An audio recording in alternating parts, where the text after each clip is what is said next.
I'd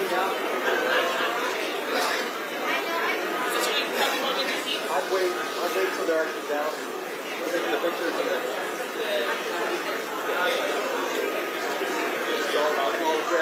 Thank you.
Test 1 2 test 1 2 3 test good.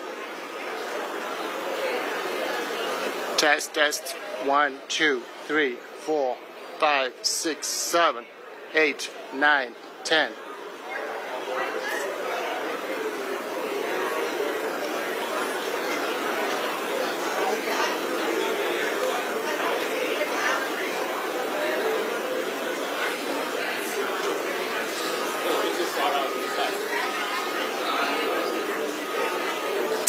Testing 1, testing 2.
welcome. We're going to be starting in just a few minutes.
Good morning, everyone, and thank you all for being here this great morning here at USDA in Washington, D.C.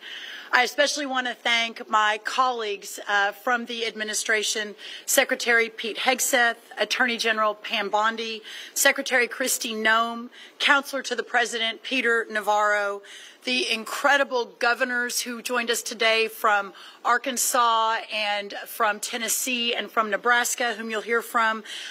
Amazing members of Congress that are here with us. You'll get to hear from Senator Tuberville, Senator Marshall, and Congressman G.T. Thompson.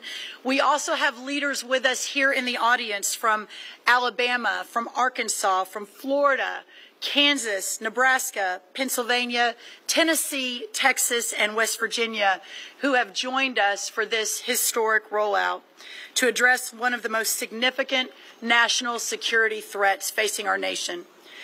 But first, I want to say that we gather together at a moment when the power of nature is rendered especially vivid to us. The floods in my native Texas, which have carried away so many lives, many of whom my family knew, has caused so much heartbreak and brought so many tears.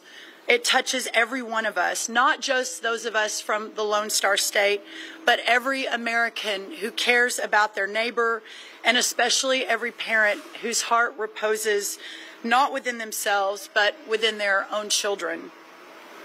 It is not within our power to ease their pain, nor should those most devastating losses be erased or eased.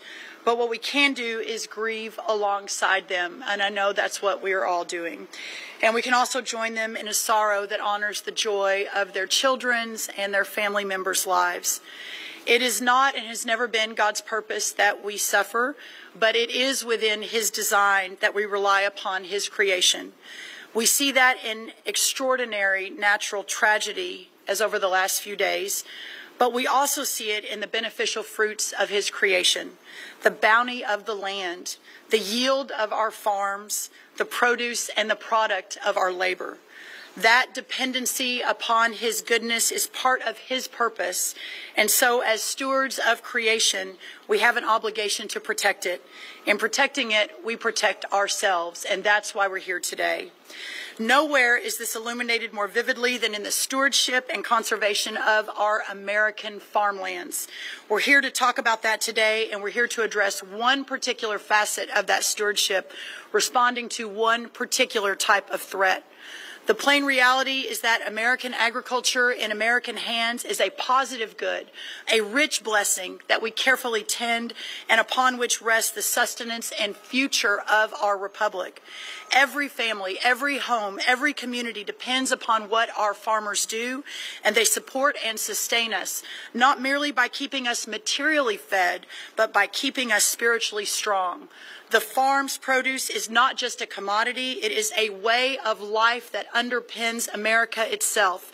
And that's exactly why it is under threat from criminals, from political adversaries, and from hostile regimes that understand our way of life as a profound and existential threat to themselves.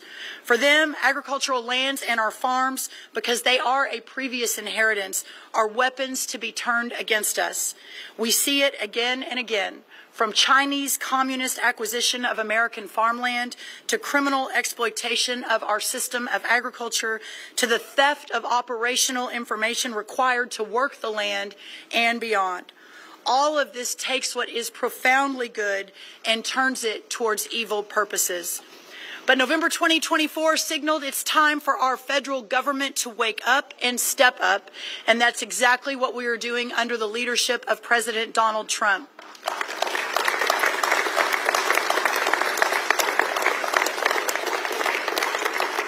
With this announcement today, we are taking this purpose and our American farmland back. American agriculture is not just about feeding our families, but about protecting our nation and standing up to foreign adversaries who are buying our farmland, stealing our research, and creating dangerous vulnerabilities in the very systems that sustain us. Reshoring and nearshoring our food and agriculture supply chain is essential for our nation's security.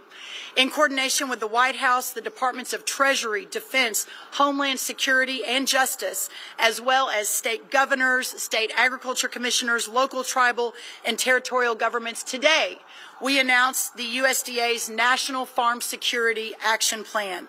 This plan includes 7 key action items, and there's a lot of people here that I want you to hear from, so I'm not going to go one by one, but just very quickly. It's on our website. The press has gotten a preview of it, and we can ask some questions once we finish the main program.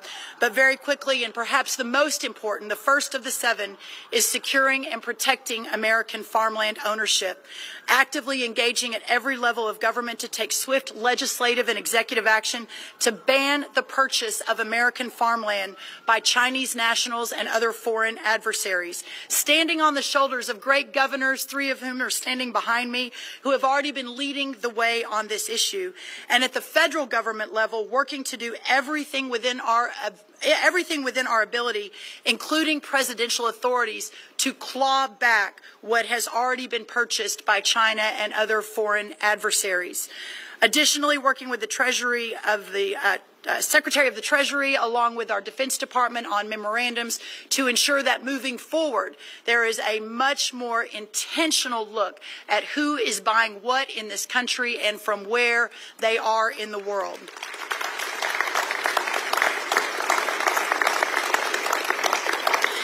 Also enhancing our agricultural supply chain resilience, also protecting our U.S. nutrition safety net from fraud and foreign exploitation. Number 4, defending agricultural research and innovation. No more sweetheart deals and secret pacts with countries that do not have our best interests in mind. Number 5, making sure that America First is in every USDA program, from farm loans to food safety. We have already canceled 7 active agreements with entities in foreign countries of concern and will continue to cancel additional agreements moving forward. I signed a memo today, thank you, which immediately removes 70 70 citizens from countries of concerns that currently are affiliated with the USDA through contracts or research arrangements, and we are working to issue regulatory action to remove over 550 entities from foreign countries of concern from our preferred catalog.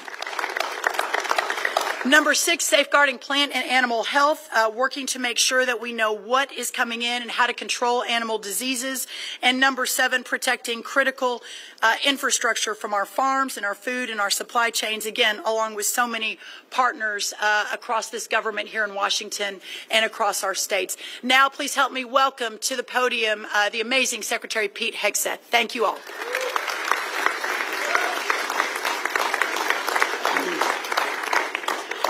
Well, Brooke, thank you so much for your incredible leadership on this issue. It's an honor to be here. It's a very important one.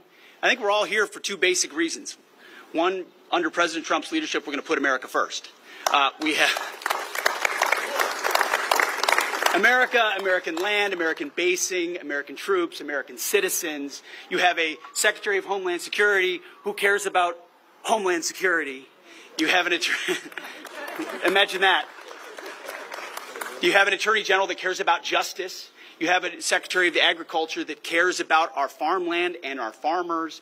You have governors who've led the way and senators and congressmen who now have reinforcements from an America First movement that it's about America First, but it's also just the application of common sense. As someone who's charged with leading the Defense Department, I want to know who owns the land around our bases and strategic bases, and getting an understanding of why foreign entities, foreign companies, foreign individuals might be buying up land around those bases. That's something I should be paying attention to on behalf of the American people, on behalf of my department, and on behalf of the President. It's common sense. And so food security, just like energy resilience, just like where we get our water, that's all national security, especially in a contingency. So we would be asleep at the wheel if we were not fully a party to an effort like this to ensure that our nation had the food supply it needs. But specifically, our troops have what they need on our bases so that in those moments, you can rely on us here in the United States to provide that security. So no longer can foreign adversaries assume we're not watching, and we're not paying attention, and we're not doing something about it because we are. So, Brooke, thank you very much. Appreciate it. Please help me welcome to the podium to speak of the agro-terrorism threats our incredible Attorney General Pam Bondi. Thank you all. And we know Texas is your home state, Secretary Rollins. Our hearts go out to all those in Texas and the families, as well as in North Carolina, who are also experiencing those horrible floods. We're so happy to be here today to protect our farmers, our ranchers, and our ag community. Under President Trump, we are proudly putting our farmers first again. Thank you to our Congress, our governors, all of the great people who have gathered here today. My job is to make America safe again, which includes protecting our farmers who feed our families. The Department of Justice will use every tool at our disposal to secure, defend, and protect our ag community from threats. Our Environmental and Natural Resources Division has successfully defended the Forest Service as it manages our forest. We're also defending mining critical and strategic minerals, which is very important to our nation's security. We're cracking down on pesticide trafficking, and we are doing this by closing the southern border, working hand in hand with our great Kristi Noem, where illegal and highly toxic chemicals from Mexico were smuggled into the U.S., and the Department of Justice is prioritizing the arrest of those illegal aliens doing it. Additionally, our National Security Division is actively monitoring foreign threats to American agriculture. Last month in Michigan, this is very frightening, we charged 2 Chinese nationals for attempting to smuggle potential agro-terrorism weapons into the United States. Both of them have ties to the CCP. Just days later, we arrested another Chinese citizen for sending packages of concealed biological materials into the United States.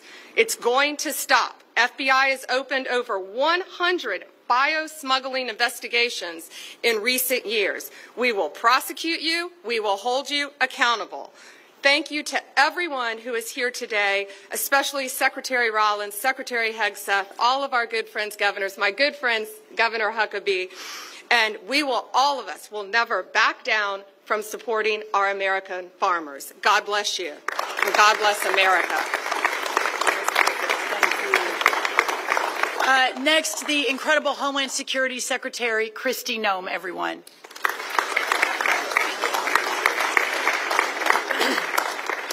Well, good morning, and I am so blessed and pleased to be here with Brooke, who is a dear friend of mine, and our hearts and prayers still continue to go out with Texas, and I'll be back down there in a few days to spend more time with them and to help them continue to heal and with recovery efforts. The one thing I wanted to share with all of you today is that long before I had the honor of serving as President Trump's Homeland Security Secretary, I was a farmer.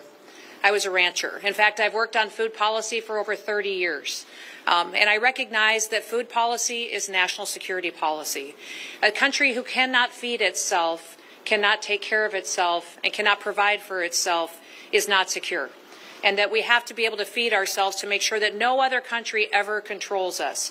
And I've watched for decades as evil foreign governments, including China, have come into this country and they've stolen our intellectual property. They've manipulated their currency. They've treated us unfairly in trade deals. They've come in and purchased up our processing companies, stolen our genetics. In fact, I've worked in this building off and on commissions and projects and laws and different statutes to ensure that China did not completely take control of our entire food supply chain, recognizing that the United States of America would be in jeopardy if that ever were to happen.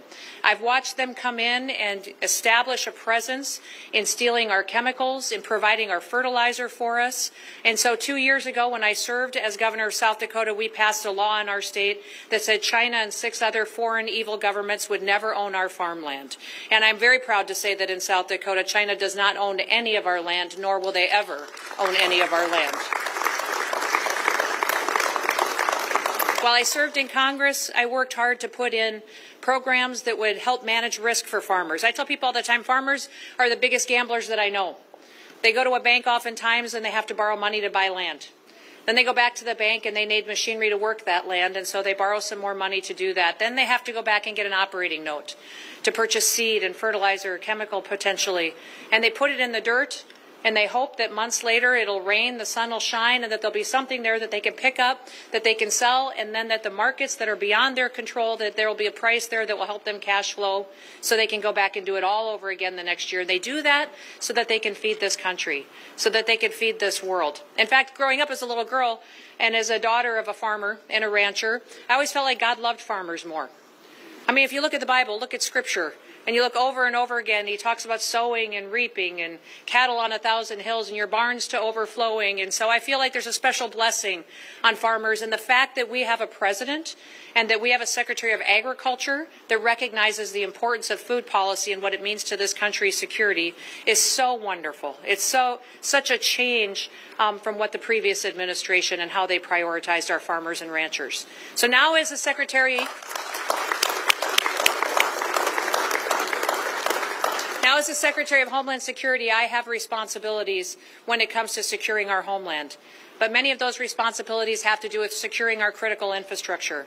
We have the responsibility for 10 of our 16 critical infrastructures, which means our electrical grid, our water supply chain, how we protect and run this country, and what we do to make sure the people here are safe, but not just the people, the products and goods that come in and out of this country. Our Customs and Border Protection units are the ones that all of our goods come into this country and leave this country on, and their investigations and how they inspect our ag products are critically important to make sure that we aren't facing any kind of threats from what kind of products may come into this country or what kind of terrorist acts might happen from goods that other countries may wish to send to us that would harm our food supply. We will continue to make sure that we have the systems in place, the people in place, the experts in place, and the policies in place to make sure that this country always feeds itself. and that we always have the ability to grow our own food, and that we rely on no one else to feed the people of the United States of America, because it is a national security issue when a country cannot provide for itself. And we will never let any other country control our food supply or control our people, because we will always be the great United States of America. Thank you.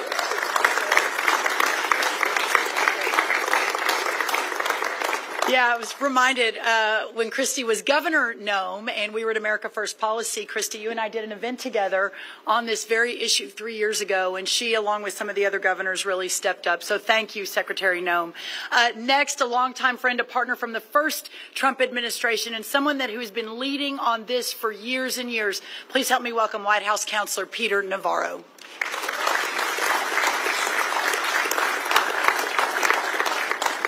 What a beautiful day to be out here, and it's difficult, I think, for a lot of Americans to wrap their head around what we're talking about today. We're such a good and kind nation that has done so much for the rest of the world over so many decades, including fighting 2 world wars on behalf of the rest of the world. But this is so serious an issue. The Art of War, a book, Sun Tzu, centuries old, says that the acme of warfare is to win without firing a shot. You fast forward to a book that was written by 2 high-ranking military officials in China called Unrestricted Warfare. And you understand that we are indeed in a new world where kinetic warfare is not the first choice of our rivals anymore. Rather, it is things like sending us seeds, or trying to steal our seeds, or trying to change the seeds. It is acquiring our supply chain in agriculture. It's setting up spy shops on land next to military bases. Do you remember when that balloon, it was just a weather station? We seem so naive about so much of this, when in fact we have nations and bad actors trying to do bad things using our supply chains now as weapons. The world changed yet again on April 2nd when the Chinese embargoed critical minerals, not just on us but for the rest of the world. The Russians now embargo things like neon and helium and uranium as a tool. So we must be clear-eyed about the threats, and I just have to congratulate Secretary Rollins for taking leadership on an issue which has been troublesome for years. And we have governors here, like Kristi Noem in South Dakota, just leadership on that. She was doing that before anybody was paying attention.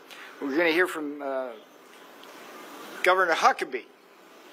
Arkansas has led the way on this issue at the state level, even as the federal government has been silent about it up to this point.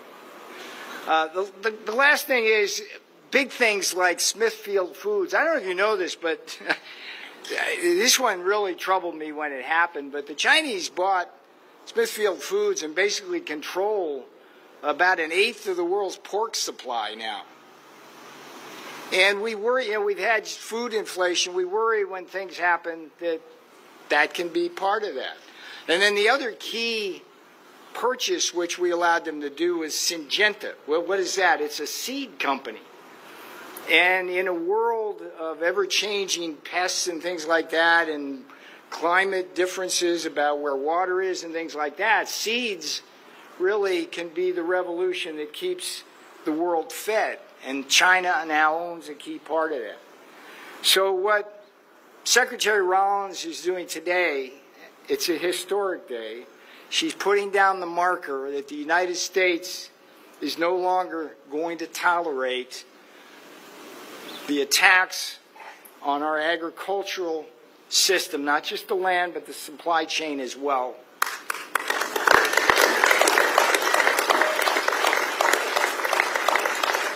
She deserves more than a hand. She deserves a helping hand here. And that's why the other aspects of our government are behind us as well. So I appreciate being here on this absolutely gorgeous day. And again, I commend the leadership of the people behind me. Thank you. Thank you, Peter. Again, no one more of a warrior than he on these issues and many others, so thank you.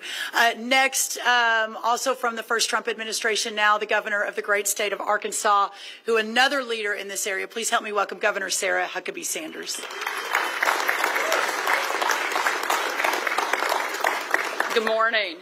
It is incredible to be here and be joined with people who really understand what it means not just to love our country, but to be willing to do things that actually preserve, protect, and allow us to pass on what makes our country so great to the next generation. And that's exactly what you see in the collaboration of the people that are gathered behind me. I'm so proud of the fact that Arkansas was the first state in the country to kick a Chinese-owned company off of our farmland and out of our state, and we made them pay for it, very Trump-esque.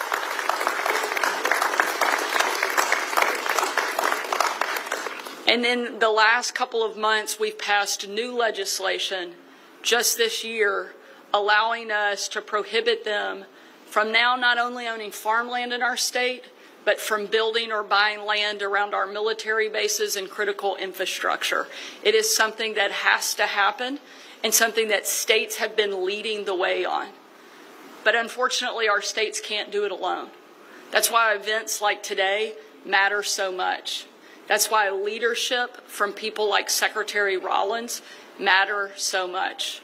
The fact that we now have a president who understands who our real enemies are and is willing to take them on is making a huge difference, not just in our country, but around the world.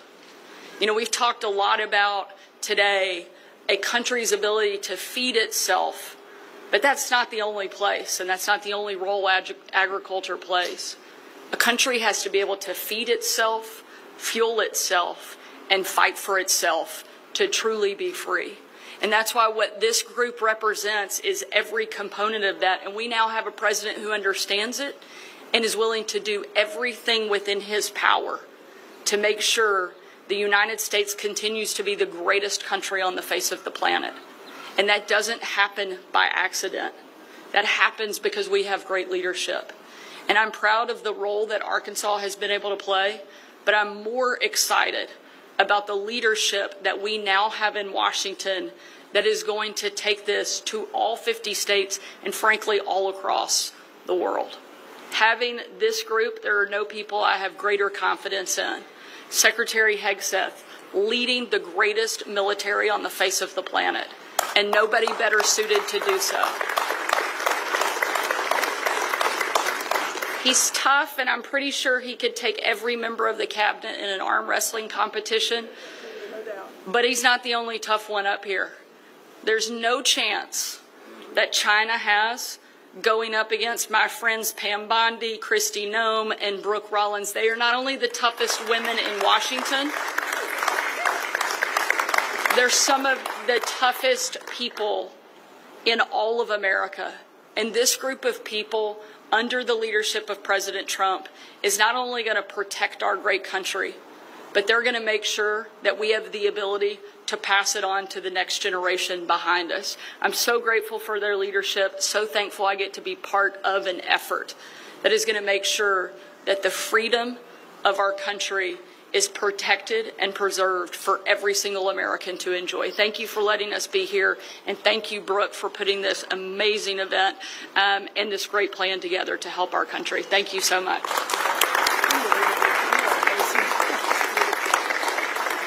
Thank you, Governor Sanders. Also at the front of the battle, Governor Bill Lee of Tennessee. Please help me welcome him. Thank you, Secretary Rollins. Let me just add my words of gratitude to President Trump and to his administration. And it's an honor to stand here with these great leaders. I have served as the governor originally in President Trump's first term, and then through the Biden administration, and now again in the Trump administration. During the years when President Trump was not in office, and governors like myself and Governor Sanders and Governor Pillen were working individually to secure our farmland. So in Tennessee, we have passed laws that prohibit ownership, that require divestment if found, that impose strict penalties for those foreign adversaries who take our property. We have also passed the Farmland Conservation Act in order to make it easier for the next generation of farmers to live and operate in our state.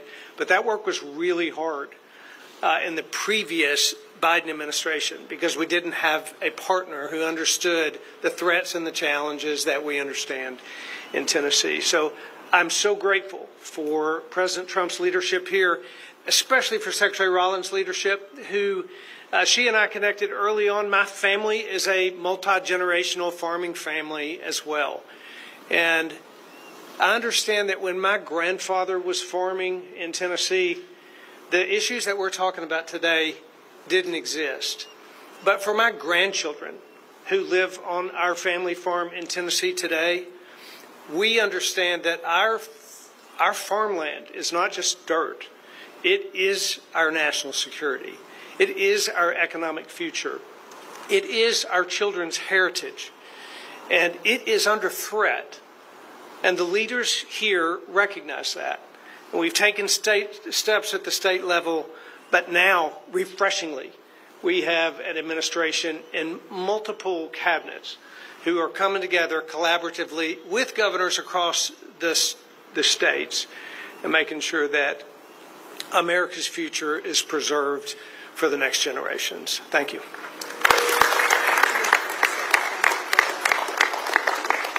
Our first conversation, Governor Lee and mine, was not about how to save America. It was about our mutual love of Hereford cattle. So we are forever bonded. Listen, y'all, next, another great governor, great leader on this issue. Please help me welcome Governor Pillen of Nebraska.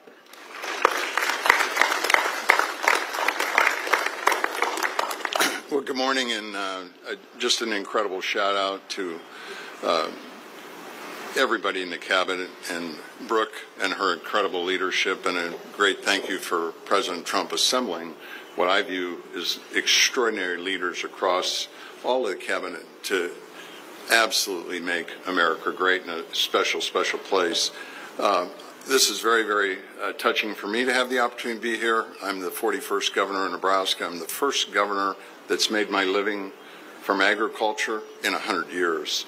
I have simply sat and looked in my career of over 40 years and saying, what on earth is going on with China? I believe this. I believe in family farm security.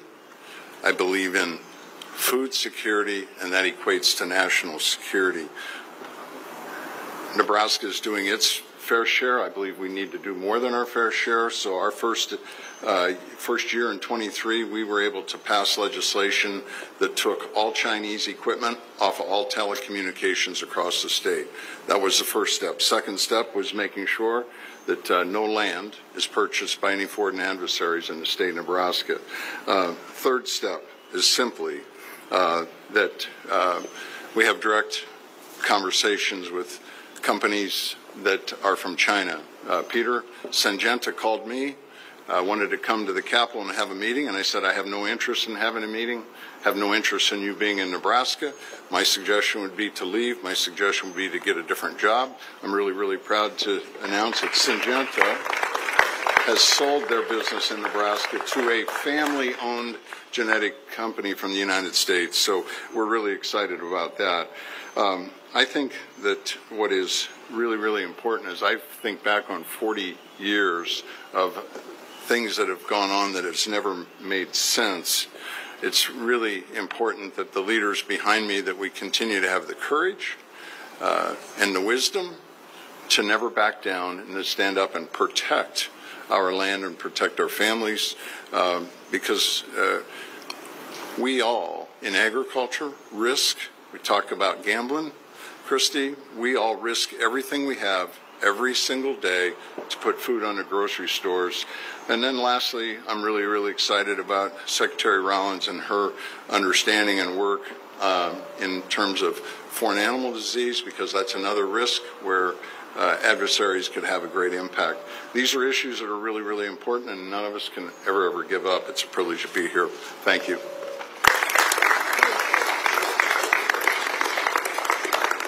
Now, Senator Tommy Tuberville from the great state of Alabama. Damn, she didn't call me coach. I always look for a day like this when I was coaching. I'd work the hell out of them, and we'd line up down there in the parking lot and just run for about an hour, you know. Just think about it right now, though. Our farmers every day go out in this every morning to scratch the ground to try to make a living and try to feed all of us in this country. And they're very important. I'm on the Ag Committee, Armed Services Committee. I've seen it all. I'm not a politician. I've been on the front row and been able to watch the devastation of our farming community in the last 4 years under the Democrat, Socialist, Communist Biden party. It was devastating. Input cost high, $5 diesel. Instead of a $700,000 cotton picker, they're $1.5 million. They wanted to put our farmers under. We lost 150,000 farms and 25,000 farmers in the last few years. Folks, we are in trouble in ag, really trouble. And we just tried to help them with reference prices in the big, beautiful bill we just passed, but they're going to need a lot of help. They are scratching and clawing just to make a living. Thanks for Brooke putting this on. China is a threat. They're not a threat. They are dominating us in almost everything that they do, because we've set back and the politicians have been counting their money instead of doing what's right and helping this country stay in the front. We've got to be number one. We can't be number two. We've got to fight back. They are coming into our country and buying our farmland. In my state of Alabama alone, they own 2.2 million acres of farmland. That's right, in Alabama. Foreign adversaries. It's embarrassing of what we've done. Now, don't blame the farmers. The farmers have to make a living, and if they can't make a living, they have to sell their farmland. The Biden administration forced our farmers to sell their farmland by all the things they did to them. It's a disgrace.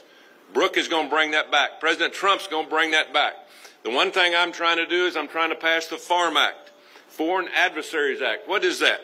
We have a group in this country called CFIUS. CFIUS is a group of cabinet members that determine who buys what if it's a foreign sale. I mean, they all get together and they look at it, whether it's a steel company, whether it's farmland, whether it's some kind of business. That's what CFIUS does. And it's made up of high-ranking cabinet members in the White House. Who is not on there? The Secretary of Agriculture. What the hell are we doing? I mean, how far behind are we? We have to get the Secretary of Agriculture on CFIUS to protect our farmland. If we don't do it, we're going to continue to lose at the end of the day. So, thanks for being here. In a few minutes, we'll line up down in this end zone, and we're going to start running this way until I get tired of watching. Thank you very much. God bless you.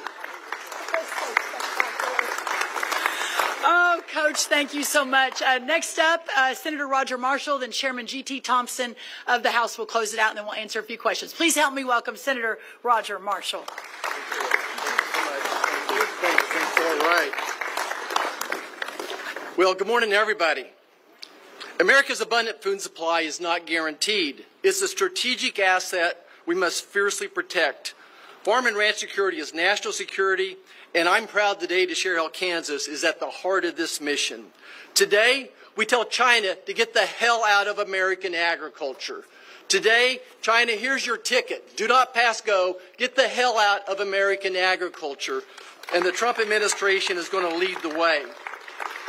Now, I want to start by just thanking Secretary Rollins, and maybe we can help you get some Angus cattle someday for your farm. But I do want to thank Secretary Rollins and President Trump and his administration for his unwavering commitment to our farmers, our ranchers, and rural America. The big reconciliation bill we just passed exemplifies this support. It strengthened the farm safety net, including increased reference prices.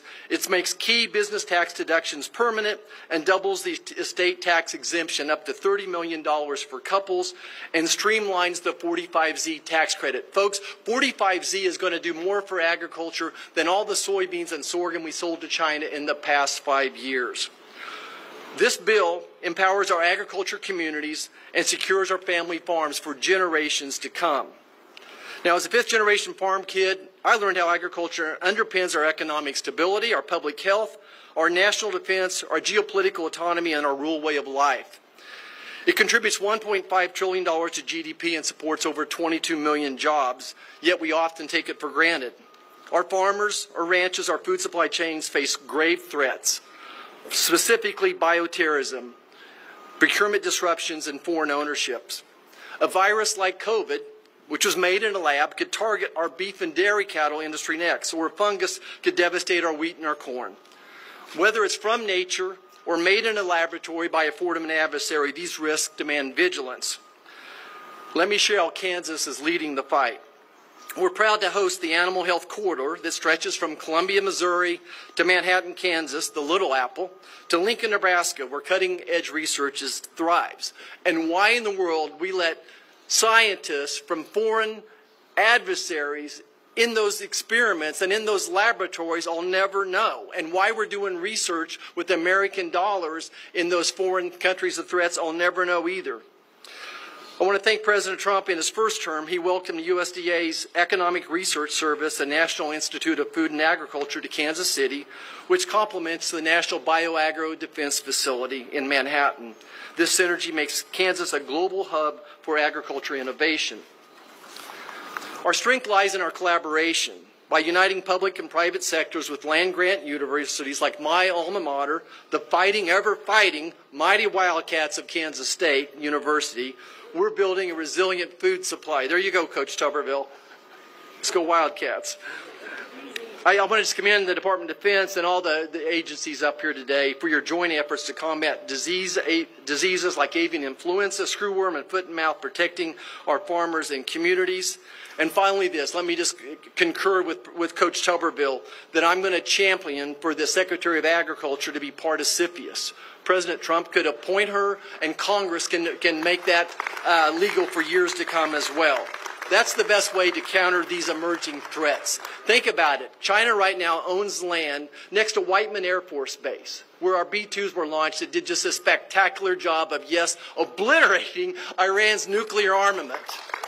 They own land next to Fort Riley, Kansas, home of the Big Red 1 1st Infantry Division as well. We need someone who thinks agriculture when they wake up in the morning and they go to bed and they think of agriculture as national security.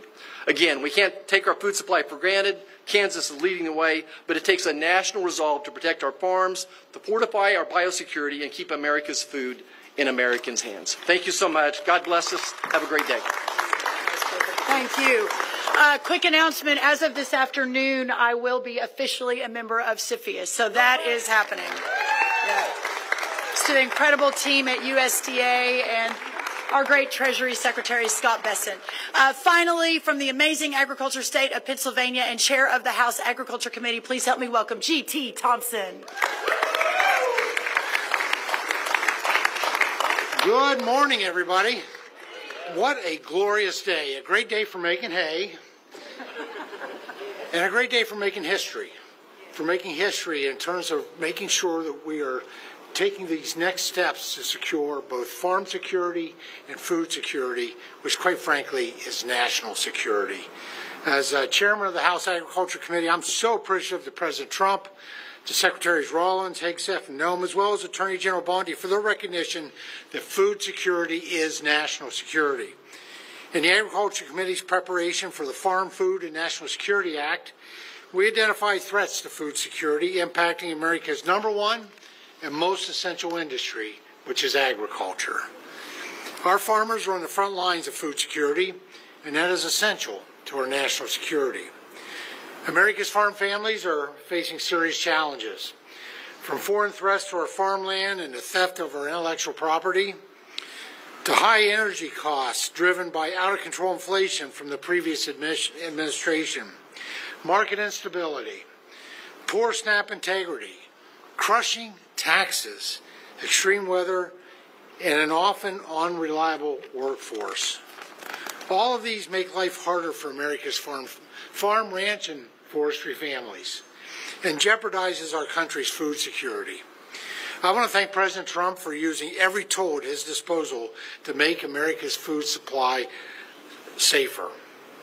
The One Big Beautiful Bill included a historic investment in our agriculture value chain, including provisions from the Bipartisan Farm Food and National Security Act.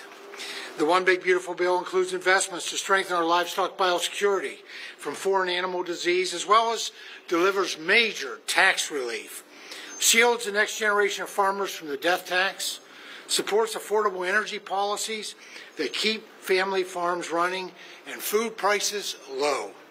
It includes historic integrity measures for the SNAP program and so much more. But there's still a lot of work left to be done.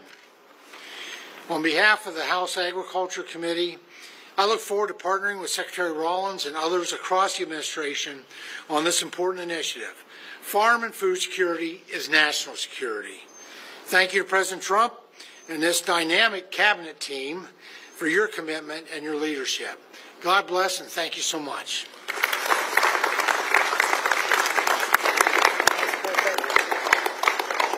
Okay, everyone, we're going to open it up for some questions. I would note that while we were standing here and all of you were sitting there, it's too bad Secretary Bobby Kennedy's not here because we're all getting a lot of vitamin D today.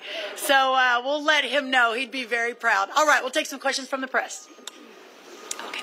Thank you, Secretary Rollins. Mary Margaret with the Daily Wire. Two questions, if that's okay. First of all, I'm seeing on this map that there's a lot of Chinese-owned farmland in California. Are you looking into the severity of that and what those consequences are? And then number two, the president has expressed concerns about how mass deportations would affect the farm industry. Do you have concerns on this front? And are you hearing about some of these top conservatives saying that there's a push for amnesty for this workforce? Well, thank you for those questions. The first thing I'll say on California, and I'd love for anyone else to join me if they have thoughts on that, is this, that a lot of people said, well, look at the red states are the ones leading the way. The red states are the ones that are banning the Chinese-owned farmland, and this is true.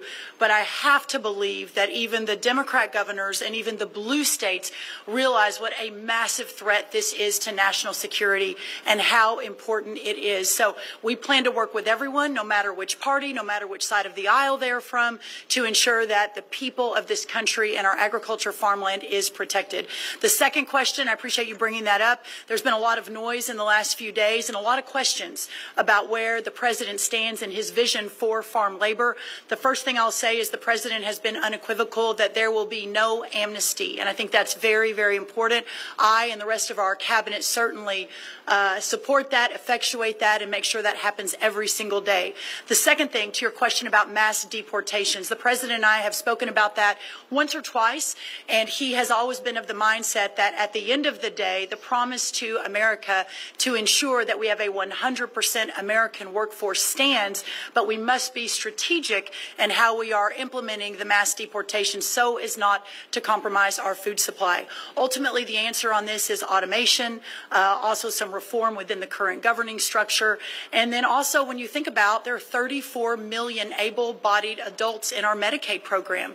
There are plenty of workers in America, but we just have to make sure we're not compromising today, especially in the context of everything we're thinking about right now. So no amnesty under any circumstances. Mass deportations continue, but in a strategic and intentional way as we move our workforce toward more automation and toward a 100% American workforce. And ultimately, it's the wonderful members of Congress behind me who are taking this on the fixing the current immigration system. So thank you so much.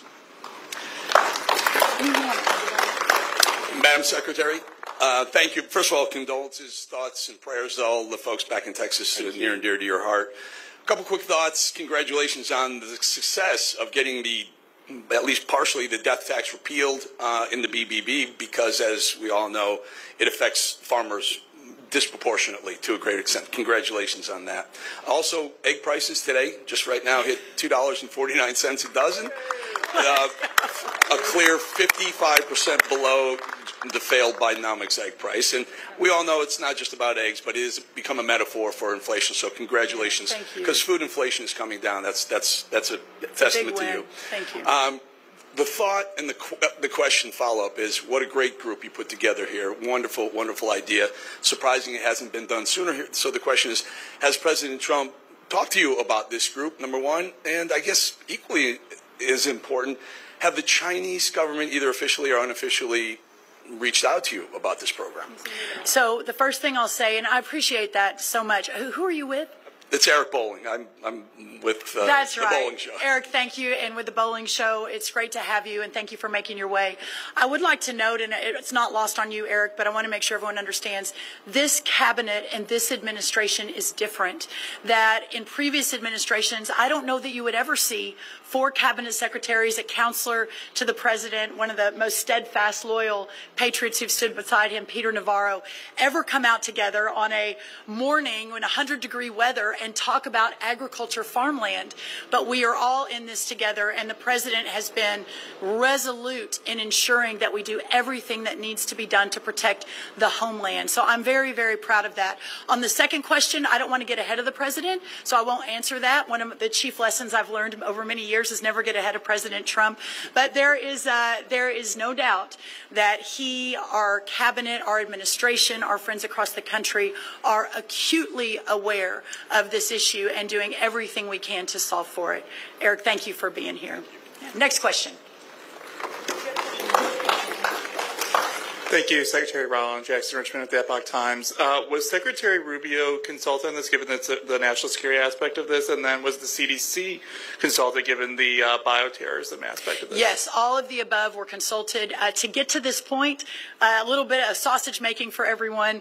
It's not just we throw an event together and here we all are. The layers and layers and layers of work to go through all of the agencies is of utmost importance. And what I have learned now in a little bit of my time in government is that often, and this is the reason you don't see the ball moving down the field very often, the amount of effort it takes to integrate and work, and the long nights and the sleepless nights, especially by our team, our incredible chief of staff.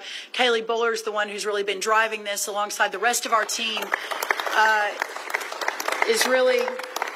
is really inspiring. So yes, they've all been consulted. Everyone has been incredibly supportive to get to this point today. But what I would like to say as well, and thank you for that question, is that this is just the beginning.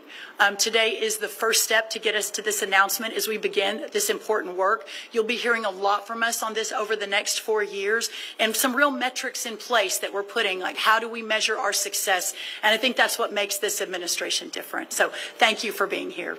Love the Epoch Times. And next question.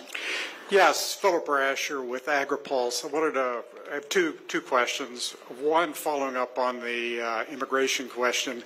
The president has continually said that he wants to give farmers some kind of temporary pass.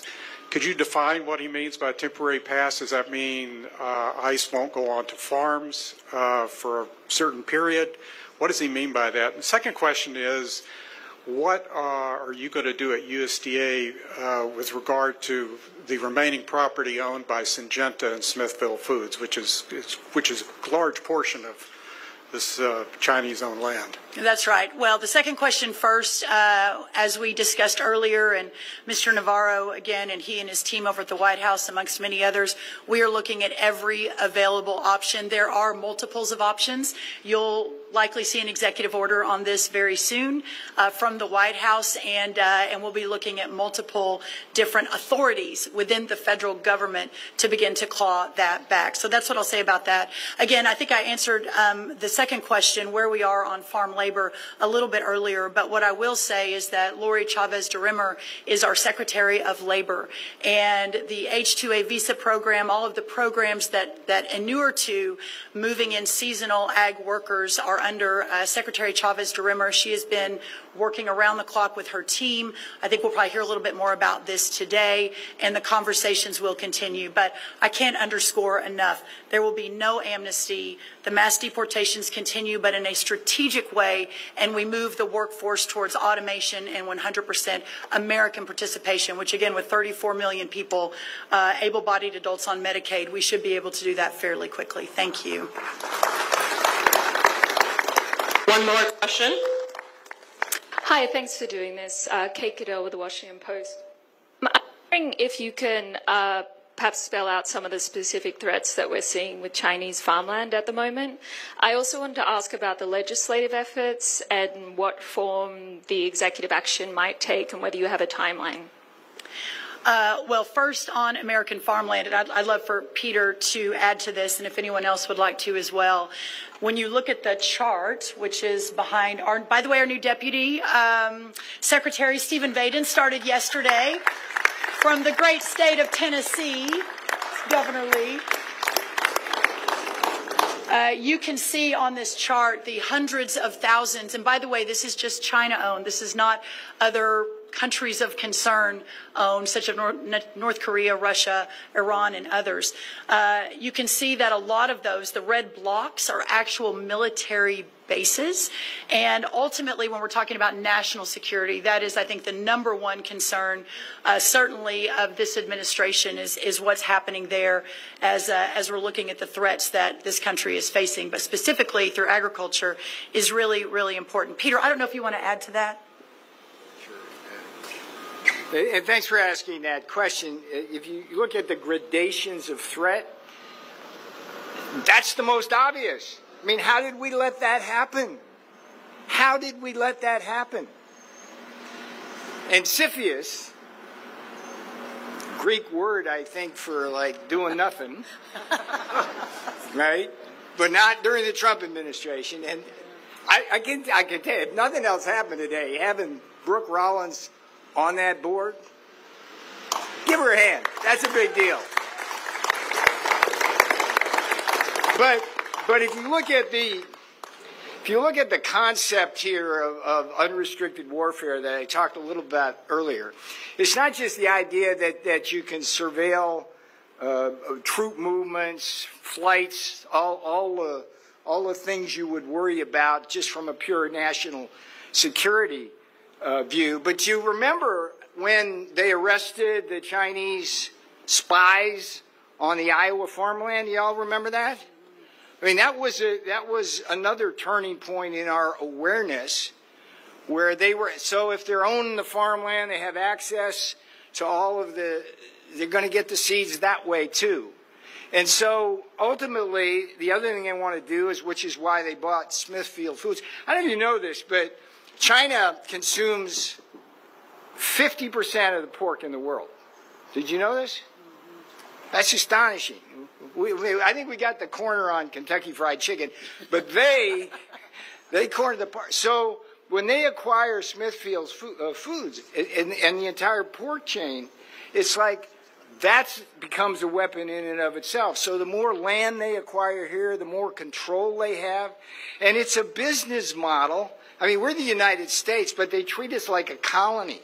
They do the same damn thing down in Zambia with tobacco and around all of Africa. They buy land, they bring in Chinese workers to work the land, and then they ship the food back to China, and the people around starve or pay higher prices. So when you ask us, what's this about?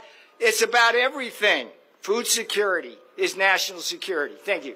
I want to make a comment, if you don't mind. So, to me, the Chinese owning land is just a small piece of the puzzle. I'm much more concerned about the food supply down the road here, that right now foreign entities own about a fifth of the protein processing. Between beef and pork, JBS and Smithfield own about a fifth, maybe a fourth of the protein processing in this entire country. That's just wrong. I think beyond that, it's the intellectual property theft. It's the Chinese scientists that are in our own universities and research that are stealing intellectual property. It wasn't too long ago they were taking rice seeds from my alma mater. The Attorney General mentioned something up in Michigan. It's that constant threat. But what really keeps me awake, the real threat to me, the biggest, is bioterrorism. If you could imagine a COVID-like virus made in a laboratory in Wuhan, China, that could infect all the hogs of the world. but you had an mRNA vaccine that could protect your own hogs. What would that do to our world's food supply? That's what keeps me up, and that's why I'm a big proponent of the work being done at NBAT, the National Agro Research Defense Facility in Manhattan, Kansas as well. I think that's the biggest active threat that I see is bioterrorism. Yeah, agreed. Well, I think Senator Marshall really put a nice overview on the different threats. Really, you know, American agriculture, I think, is defined as science, technology, and innovation. And all those are amazing. It defines agriculture today, but it also leads the way for agriculture over the horizon for the future.